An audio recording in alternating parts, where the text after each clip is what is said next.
hope you will enjoy seeing this film as much as I did. It is very gratifying to see that there's as much interest taken in these cars now as there was 40 years ago. The Brooklands 500s were flat-out affairs around the outer circuit. Number 32 is the blower 4.5 to be driven by Birkin and Harcourt Wood. On the right is the unblown 4.5 of Lewis and Fines. The Zeppelin-engined Mercedes Chitty Chitty Bang Bang and old number 1 Speed 6 driven by Sammy Davis and Clive Dunphy.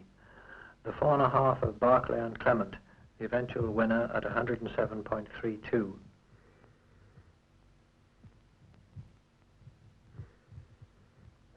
The blown Ulster Austin 7s, number 3 was 6th at 80.25. Had won this race in 1924, 27 and 28. Number 9, Dunphy Kidston, number 8, Clement Chassagne, number 10, Benjafield Delanger, number 12, a Chrysler. The Reuben Howe 4.5 on the right, 2-litre Lagonda number 16, followed by a Chrysler, an SARA and Paul's Albus.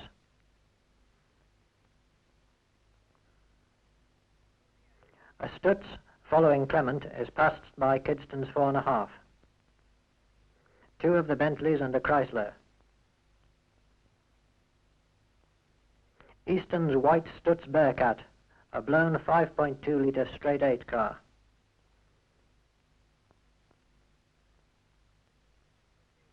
Stoffel's Chrysler, seen through the trees, which finished 6th, followed by a Stutz. Buriat's Stutz, which was 5th. Glen Kidston's 4.5. The mechanic on the left with the jug is Jack Sopp. In contrast to the Brooklyn, followed by a Chrysler. Both of the Chryslers which started finished, 1 in 6th and 1 in 7th.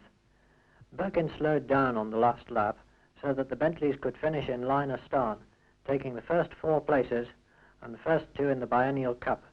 Bernardo scrambling aboard with Birkin driving. This victory in the Speed 6 may have been a bit hollow for Birkin. He had entered 2 of his blown cars, but they weren't ready in time, and the unblown cars were hastily substituted. K. Don overturned his Alfa at Ballystockart. It caught fire, but his mechanic got him out with only a broken rib and a dislocated shoulder. This is Benjifield's car, which Chassagne took over when Benji was ill.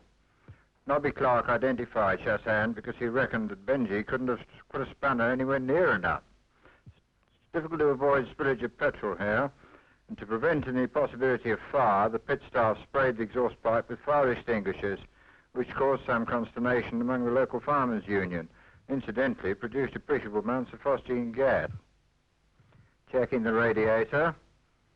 Once again. This is now Neil Corner's car, which Tony Townsend rebuilt to win last year's Kensington Gardens. The mechanic goes back to get a spanner, and it goes around tightening up the shock absorbers. You notice one of them seems to have broken off, but after a while they managed to unbolt it and decided to remove the thing entirely.